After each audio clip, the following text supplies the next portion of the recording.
Price lord. ಕರ್ತನಲ್ಲಿರುವಂತಹ ನನ್ನೆಲ್ಲ ಪ್ರೀತಿಯುಳ್ಳ ದೇವರ ಮಕ್ಕಳೇ, ಯೇಸುವಿನ ಸುಮಧುರವುಳ್ಳ ನಾಮದಲ್ಲಿ ನಿಮ್ಮೆಲ್ಲರಿಗೆ ನಾನು ಪ್ರೀತಿಯ ವಂದನೆಯನ್ನು ಸಲ್ಲಿಸುವುದಾಗಿದ್ದೇನೆ. ದೇವರು ನಿಮ್ಮೆಲ್ಲರನ್ನ ಆಶೀರ್ವದಿಸಲಿ. ಪ್ರೀತಿಯ ದೇವರ ಮಕ್ಕಳೇ, ಈ ದಿನಮಾನಗಳಲ್ಲಿ ಮಾತ್ರವಲ್ಲ, ಮುಂದಿನ ದಿನವರೆಗೂ ನಾವು ಹೆಚ್ಚಾದ ಪ್ರಾರ್ಥನೆಗಳಲ್ಲಿಯೂ ಮಾಡುವರಾಗಿರಬೇಕು. ಅನೇಕ ಕಡೆ ನಾನು ನೋಡುತ್ತಿದ್ದೇವೆ, ಕೆಲವೊಂದು ಕಡೆ ತುಂಬಾ ಜನರು ಪ್ರಾರ್ಥನೆಗಳಿಲ್ಲ, ಸೋಲುಗಳನ್ನ ಕಾಣ್ತಾರೆ, ಅನೇಕ ಬಲಹೀನತೆಗಳನ್ನ ಕಾಣ್ತಾ ಇರ್ತಾರೆ. ಕಾರಣಗಳು ಯಾಕೆನ್ನೋದಾದರೆ, ಕರ್ತನ ಸಮ್ಮುಖದಲ್ಲಿ ಸಮಯವನ್ನು ಕಳೀತಾ ಇಲ್ಲ, ಬೇಡವಾದ ರೀತಿಗಳಲ್ಲಿ ಸಮಯವನ್ನು ಕಳೀತಾ ಇರ್ತಾರೆ. ಹಾಗಾಗಿ ಪ್ರೀತಿಯುಳ್ಳ ದೇವರ ಮಕ್ಕಳೇ, ದೇವರು ಹೇಳುವಂತ ಒಂದೇ ಒಂದು ಮಾತು, ನಾವು ಪ್ರಾರ್ಥನೆ ಮಾಡುವರಾಗಿರಬೇಕು. ಕರ್ತನಾದ ದೇವರು ಯಾವಾಗಲೂ ಪ್ರಾರ್ಥನೆ ಮಾಡ್ತಿದ್ರು ನನ್ನ ಯೇಸಪ್ಪ. ಹಾಗಾಗಿ ಏನಾಗ್ತಿದ್ರು, ದೇವರು ಯಾವ ಪ್ರೇಯರ್ ಮಾಡ್ತಾ ಇದ್ರು, ಪ್ರಾರ್ಥನೆಗಳಲ್ಲಿದ್ದರು. ಇವತ್ತಿನ ಲೋಕದಲ್ಲಿರುವಂತಹ ಅನೇಕ ಕೆಲವೊಂದು ಮನುಷ್ಯರು ಪ್ರಾರ್ಥನೆಗಳಿಲ್ಲ, ಆಗ ದೇವರೇ ನನಗೆ ಬಿಡುಗಡೆ ಆಗಿಲ್ಲಲ್ಲ ಎಂಬುದಾಗಿ ಚಿಂತೆ ಮಾಡುವರಾಗಿದ್ದಾರೆ. ಅನೇಕ ಹೋರಾಟಗಳ ನಡುವೆ ಸಿಲುಕಿಕೊಂಡು ಒದ್ದಾಡುವಂತ ಜನರನ್ನು ನಾವು ಕಾಣ್ತಾ ಇರ್ತೇವೆ. ಪ್ರೀತಿಯುಳ್ಳ ದೇವರ ಮಕ್ಕಳೇ, ನಾವು ಆಗಿರಬಾರದು.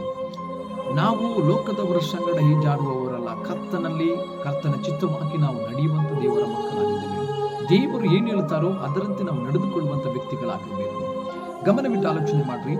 ದೇವರ ವಾಕ್ಯದಲ್ಲಿ ಅಪೊಸ್ತಲ ಕೃತ್ಯಗಳನ್ನ 1ನೇ ಅಧ್ಯಾಯಕ್ಕೆ ಬರುವಾಗ, ದೇವರು 40 ದಿವಸಗಳ ಕಾಲ ತನ್ನ ಶಿಷ್ಯದಿರನ್ನ ಅವರ ಕಾಣಿಸಿಕೊಳ್ಳುತ್ತಾ ಇದ್ರಂತೆ.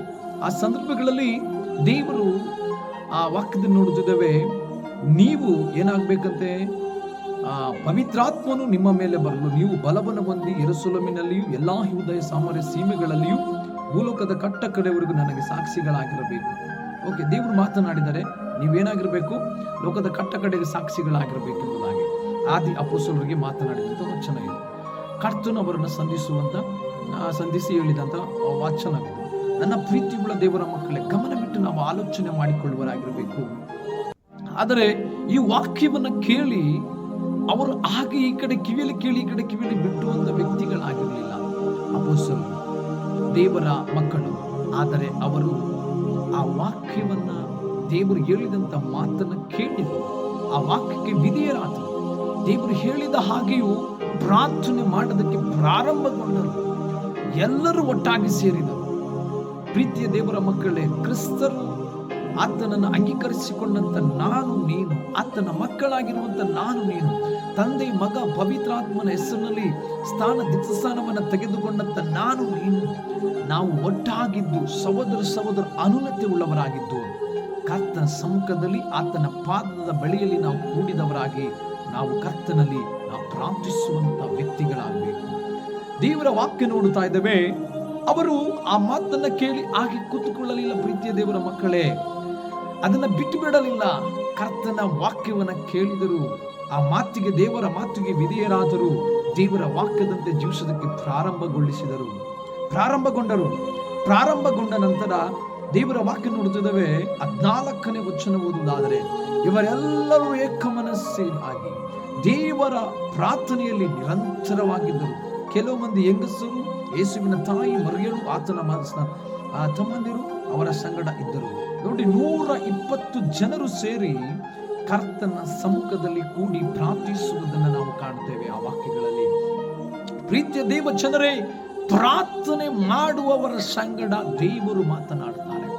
ಯಾರು ಪ್ರಾರ್ಥನೆ ಮಾಡ್ತಾ ಇದ್ದೀರೋ ಅವರ ಸಂಗಡ ದೇವರ ಅಭಿಷೇಕವನ್ನು ನೀವು ಹೊಂದಿಕೊಳ್ಳುವರಾಗಿರ್ತೀರಿ.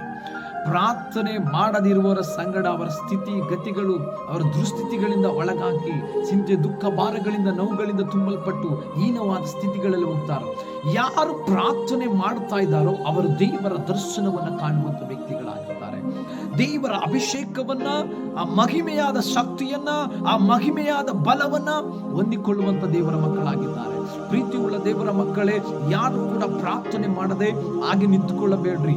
ಪ್ರಾರ್ಥನೆಗಳಲ್ಲಿ ದೃಢವಾಗಿದ್ದುಕೊಂಡು ಕರ್ತನ ಸಮ್ಮುಖದಲ್ಲಿ ನಿಂತುಕೊಳ್ಳ್ರಿ. ಕರ್ತನು ನಿಮ್ಮನ್ನು ಆಶೀರ್ವದಿಸಿ ಜಯವನ್ನು ಕೊಡುವ ದೇವರಾಗಿದ್ದಾರೆ. ಎಷ್ಟೋ ಜನರ ಪರಿಸ್ಥಿತಿಗಳು ನೋಡುತ್ತವೆ, ಪ್ರಾರ್ಥನೆ ಇಲ್ಲದೆ ಅನೇಕ ಭೂತ ಬಾಧೆಗಳಿಂದ, ರೋಗಗಳಿಂದ ತುಂಬಲ್ಪಟ್ಟವರಾಗಿ ಹೀನವಾದ ಸ್ಥಿತಿಗಳಲ್ಲಿ ಹಾಳಾಗಿ ಹೋಗ್ತಾ ಇದ್ದಾರೆ. ನಾವು ಅಂತ್ಯವರು ಆಗದೆ ಕರ್ತನ ಚಿತ್ತವಾಗಿಯೂ ಏಕ ಮನಸ್ಸುಳ್ಳವಾದ ಪ್ರಾರ್ಥನೆ ನಮ್ಮ ಜೀವಿತದಲ್ಲಿ ಬೇಕಾಗಿದೆ. ಏಕ ಮನಸ್ಸಿನ ಪ್ರಾರ್ಥನೆ ದೇವರ ಬಹುಬಲವನ್ನು ನಮಗೆ ಕೊಡುವಂತದ್ದಾಗಿದೆ. ದೇವರ ಶಕ್ತಿಯನ್ನು ನಾವು ಹೊಂದಿಕೊಳ್ಳುವರಾಗಿರುತ್ತೇವೆ. ಈ ಲೋಕದಲ್ಲಿ ನಾವು ಬೆಳಕಾಗಿಯೂ ಉಪ್ಪಾಗಿಯೂ ದೇವರು ನಮ್ಮನ್ನ ಹಲ್ಲೆಲೂಯಾ ಕಾಣುವಂತದ್ದಾಗಿದ್ದಾರೆ. ಹಾಗಾದ್ರೆ ಈ ಲೋಕಕ್ಕೆ ನಾವು ಬೆಳಕಾಗಿದ್ದೇವೆ. ಪ್ರೀತಿಯುಳ್ಳ ದೇವರ ಮಕ್ಕಳೇ, ನಾವು ಬೆಳಕಿನವರ ಹಾಗೆಯೂ ನಡೆದುಕೊಳ್ಳಬೇಕನ್ನೋದಾದರೆ ನಮ್ಮಲ್ಲಿ ಪ್ರಾರ್ಥನೆ ನಮ್ಮಲ್ಲಿ ಇರಬೇಕು. ಪ್ರಾರ್ಥನೆ ಮಾಡುವವರು ಬಿಡುಗಡೆಯನ್ನು ಕಾಣ್ತಾರೆ ಅಥವಾ ಜಯವನ್ನು ಕಂಡುಕೊಳ್ಳುತ್ತಾರೆ. ಪ್ರಾರ್ಥನೆ ಇಲ್ಲದಂತ ಜೀವಿತ ಸೋಲನ್ನು ಕಾಣುತ್ತದೆ. ಪ್ರಾರ್ಥನೆ ನಮ್ಮ ಜೀವಿತದಲ್ಲಿ ತುಂಬಾ ಪ್ರಾಮುಖ್ಯತೆ. ಹಾಗಾಗಿ ಪ್ರಾರ್ಥನೆಗೆ ಸಮಯವನ್ನ ಕೊಡ್ರಿ. ಯಾರ್ಯಾರು ಪ್ರಾರ್ಥನೆ ಮಾಡೋದಕ್ಕೆ ತುಂಬಾ ಸೋಮರಿತನ ಮಾಡ್ತಿದ್ರು, ಆ ಸೋಮರಿತನವನ್ನು ಬಿಟ್ಟು ದೇವರ ಮಾತಿಗೆ ವಿಧೇಯರಾಗಿ ಭಯ ಭಕ್ತಿ ಉಳ್ಳವರಾಗಿದ್ದು ಏಕ ಮನಸ್ಸಿನಿಂದ ಪ್ರಾರ್ಥನೆ ಮಾಡ್ರಿ. ಪಂಚಸತಮಾನ ದಿನದಲ್ಲಿ ಪರಿಶುದ್ಧಾತ್ಮನು ಅವರೆಲ್ಲರ ಮೇಲೆ ಇಳಿದು ಬಂದು ಅಭಿಷಕ್ತರಾಗಿ ಮಾರ್ಪಡುವುದನ್ನು ಕಾಣ್ತಾ ಇದ್ದೇವೆ. ಒಂದು ಹೊಸ ಕಾರ್ಯಗಳವರ ಜೀವಿತದಲ್ಲಿ ನಡೆಯುವಂತದನ್ನ ಕಾಣ್ತಾ ಇದ್ದೇವೆ. ಬಲಹೀನರಾಗಿ ಇರದೆ ಬಲ ಉಳ್ಳವರಾಗಿ ನೀವು ಎದ್ದೇಳಬೇಕು ಇವತ್ತಿಂದ. ಹಾಗಾಗಿ ನಾನು ಹೇಳ್ತಾ ಇದ್ದೇನೆ, ನಿಮ್ಮ ಜೀವಿತ ಪ್ರಾರ್ಥನೆಗಳಲ್ಲಿ ತವಕ ಪಡಲಿ, ನಿಮ್ಮ ಜೀವಿತ ಕರ್ತನಿಗಾಗಿ ಜೀವಿಸಲಿ. ಹಾಗಾಗಿ ನಿಮ್ಮ ದೇವರು ದೊಡ್ಡ ಕಾರ್ಯಗಳನ್ನು ಮಾಡುವ ದೇವರಾಗಿದ್ದಾರೆ. ಮನುಷ್ಯರಿಗೆ ಅಸಾಧ್ಯ, ಆದ್ರೆ ದೇವರಿಗೆ ಎಲ್ಲವೂ ಸಾಧ್ಯ.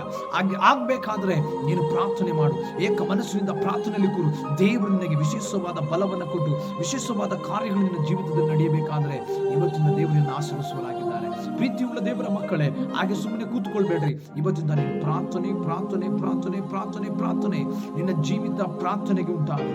ಹಾಗಾಗಿ ಇವತ್ತಿಂದ ಈ ಲೋಕದಲ್ಲಿ ಕೆಲವೊಂದು ಕಾರ್ಯಗಳನ್ನು ಜಯಿಸಬೇಕಾದ್ರೆ ಕರ್ತನ ಮುಂದೆ ನೀವು ಪ್ರಾರ್ಥನೆ ಮಾಡ್ರಿ. ದೇವರು ನಿಮಗೆ ಜಯವನ್ನು ಕೊಟ್ಟು ನಡೆಸುವರಾಗಿದ್ದಾರೆ. God bless you. ದೇವರು ನಿಮ್ಮೆಲ್ಲರನ್ನು ಆಶೀರ್ವದಿಸಿ ವಿಶೇಷವಾದ ಕಾರ್ಯಗಳನ್ನು ದೇವರು ನಿಮ್ಮೊಂದಿಗೆ ತರಲಿ. God bless you. God bless you. God bless you. Amen.